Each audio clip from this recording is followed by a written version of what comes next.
നമശ്ചണ്ഡികായൈ.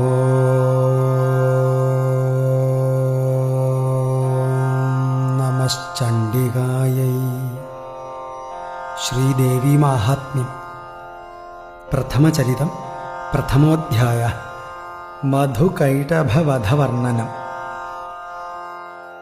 മാർക്കണ്ഡേയ ഉവാച. സാവർണിഃ സൂര്യതനയോ യോ മനുഃ കഥ്യതേഷ്ടമ നിശാമയ തദുൽപത്തിം വിസ്തരാദ്ഗതോ മമ. മഹാമായാനുഭാവേന യഥാ മന്വന്തരാധിപഃ സ ബഭൂവ മഹാഭാഗഃ സാവർണിസ്തനയോ രവേഃ. സ്വാരോചിഷേന്തരേ പൂർവം ചൈത്രവംശസമുദ്ഭവഃ സുരഥോ നാമ രാജാഭൂൽ സമസ്തേ ക്ഷിതിമണ്ഡലേ. തസ്യ പാലയതഃ സമ്യക് പ്രജാഃ പുത്രാണി വൗരസാൻ ബഭൂവുഃ ശത്രവോ ഭൂപാഃ കോലാവിധ്വംസിനസ്തഥാ. തസ്യ തൈരഭവദ്യുദ്ധമതിപ്രബലദണ്ഡിനഃ ന്യൂനൈരപി സ തൈര്യുദ്ധേ കോലാവിധ്വംസിഭിർജിതഃ. തതഃ സ്വപുരമായാതോ നിജദേശാധിപോ ഭവൽ ആക്രാന്തഃ സ മഹാഭാഗസ്തൈസ്തദാ പ്രബലാരിഭിഃ. അമാത്യൈർബലിഭിർദുഷ്ടൈർദുർബലസ്യ ദുരാത്മഭിഃ കോശോ ബലം ചാപഹൃതം തത്രാപി സ്വപുരേ സതഃ. തതോ മൃഗയാ വ്യാജേന ഹൃതസ്വാമ്യഃ സ ഭൂപതിഃ ഏകാകീ ഹയമാരുഹ്യ ജഗാമ ഗഹനം വനം. സ തത്രാശ്രമമദ്രാക്ഷീ ദ്വിജവര്യസ്യ മേധസഃ പ്രശാന്തശ്വാപദാകീർണം മുനിശിഷ്യോപശോഭിതം. തസ്ഥൗ കഞ്ചിൽ സകാലം ച മുനിനാ തേന സൽകൃതഃ ഇതശ്ചേതശ്ച വിചരംസ്തസ്മിൻ മുനിവരാശ്രമേ. സോചിന്തയത്തദാ തത്ര മമത്വാകൃഷ്ടചേതനഃ മൽപൂർവൈഃ പാലിതം പൂർവം മയാ ഹീനം പുരം ഹി തൽ. മദ്ഭൃത്യൈസ്തൈരസദ്വൃത്തൈഃ ധർമ്മതഃ പാല്യത്തെ ന വാ. ന ജാനേ സ പ്രധാനോ മേ ശൂരഹസ്തി സദാ മദഃ. മമ വൈരിവശം യാതഃ കാൻ ഭോഗാനുപലപ്സ്യത്തെ യേ മമാനുഗതാ നിത്യം പ്രസാദധനഭോജനൈഃ. അനുവൃത്തിം ധ്രുവന്തേദ്യ കുർവന്ത്യന്യമഹീഭൃതാം അസമ്യഗ്വ്യയശീലൈസ്തൈഃ കുർവദ്ഭിഃ സതതം വ്യയം. സഞ്ചിതഃ സോതി ദുഃഖേന ക്ഷയം കോശോ ഗമിഷ്യതി. ഏതച്ചാന്യच्च സതതം ചിന്തയാമാസ പാർത്ഥിവഃ. തത്ര വിപ്രാശ്രമാഭ്യാസേ വൈശ്യമേകം ദദർശ സഃ. സ പൃഷ്ടസ്തേന കസ്ത്വം ഭോ ഹേതുശ്ചാഗമനേത്ര കഃ. സശോക ഇവ കസ്മാത് ത്വം ദുർമനാ ഇവ ലക്ഷ്യസേ ഇത്യാകർണ്യവചസ്തസ്യ ഭൂപതേഃ പ്രണയോദിതം. പ്രത്യുവാച സ തം വൈശ്യഃ പ്രശ്രയാവനതോ നൃപം. വൈശ്യ ഉവാച. സമാധിർനാമ വൈശ്യോകമുൽപ്പന്നോ ധനിനാങ്കുലേ പുത്രദാരൈർനിരസ്തശ്ച ധനലോഭാദസാധുഭിഃ.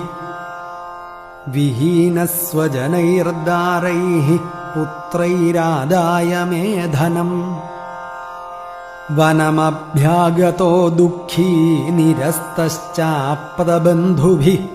സോഹം ന വേദ്മി പുത്രാണാം കുശലാകുശലാത്മികാം. പ്രവൃത്തിം സ്വജനാനാം ച ദാരാണാം ചാത്ര സംസ്ഥിതഃ കിന്നു തേഷാം ഗൃഹേ ക്ഷേമമക്ഷേമം കിന്നു സാമ്പ്രതം കഥം തേ കിന്നു സദ്വൃത്താഃ ദുർവൃത്താഃ കിന്നു മേ സുതാഃ. രാജോവാച യൈർനിരസ്തോ ഭവാൻ ലുബ്ധൈഃ പുത്രദാരാദിഭിർധനൈഃ തേഷു കിം ഭവതഃ സ്നേഹമനുബധ്നാതി മാനസം. വൈശ്യ ഉവാച ഏവമേതദ്യഥാ പ്രാഹ ഭവാനസ്മദ്ഗതം വചഃ കിം കരോമി ന ബധ്നാതി മമ നിഷ്ഠുരതാം മനഃ യൈഃ സന്ത്യജ്യ പിതൃസ്നേഹം ധനലുബ്ധൈർനിരാകൃതഃ പതിസ്വജനഹാർദം ജഹാർദി തേഷ്വേവ മേ മനഃ കിമേതന്നാഭിജാനാമി ജാനന്നപി മഹാമതേ. യൽപ്രേമ പ്രവണം ചിത്തം വിഗുണേഷ്വപി ബന്ധുഷു തേഷാം കൃതേ മേ നിശ്വാസോ ദൗർമനസ്യം ച ജായത്തെ. കരോമി കിയന്ന മനസ്തേഷ്വപ്രീതിഷു നിഷ്ഠുരം. മാർക്കണ്ഡേയ ഉവാച തതസ്തൗ സഹിതൗ വിപ്രതം മുനിം സമുപസ്ഥിതൗ സമാധിർനാമ വൈശ്യോസൗ സ ച പാർത്ഥിവ സത്തമഃ. കൃത്വാ തു തൗ യഥാ ന്യായം യഥാർഹന്തേന സംവിദം ഉപവിഷ്ടൗ കഥാഃ കാശ്ചിച്ചക്രതുർവൈശ്യപാർത്ഥിവൗ. രാജോവാച ഭഗവംസ്ത്വാമഹം പ്രഷ്ടുമിച്ഛാമ്യേകം വദസ്വ തൽ ദുഃഖായ യന്മേ മനസസ്വചിത്തായ തതാം വിനാ. മമ ത്വം ഗതരാജ്യസ്യ രാജ്യാംഗേഷ്വഖിലേഷ്വപി ജാനതോപി യഥാജ്ഞസ്യ കിമേതന്മുനിസത്തമാ. അയം ച നികൃതഃ പുത്രൈർദാരൈർഭൃത്യൈസ്തഥോജ്ജിതഃ സ്വജനേന ച സന്ത്യക്തസ്തേഷു ഹാർദി തഥാപ്യതി.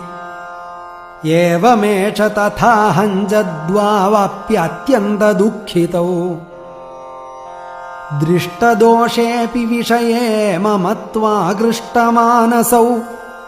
തത്കിമേതന്മഹാഭാഗ യന്മോഹോ ജ്ഞാനിനോരപി. മമാസ്യ ച ഭവത്യേഷാ വിവേകാന്ധസ്യ മൂഢതാ. ഋഷിരുവാച ജ്ഞാനമസ്തി സമസ്തസ്യ ജന്തോർവിഷയഗോചരേ വിഷയശ്ച മഹാഭാഗയാതി ചൈവം പൃഥക് പൃഥക്. ദിവാന്ധാഃ പ്രാണിനഃ കേചിദ്രാത്രാവന്ധാസ്തഥാ പരേ കേചിദ്ദിവാ തഥാ രാത്രൗ പ്രാണിനസ്തുല്യദൃഷ്ടയഃ. ജ്ഞാനിനോ മനുജാഃ സത്യം കിന്നു തേ ന ഹി കേവലം യതോ ഹി ജ്ഞാനിനഃ സർവേ പശുപക്ഷിമൃഗാദയഃ. ജ്ഞാനം ച തന്മനുഷ്യാണാം യത്തേഷാം മൃഗപക്ഷിണാം.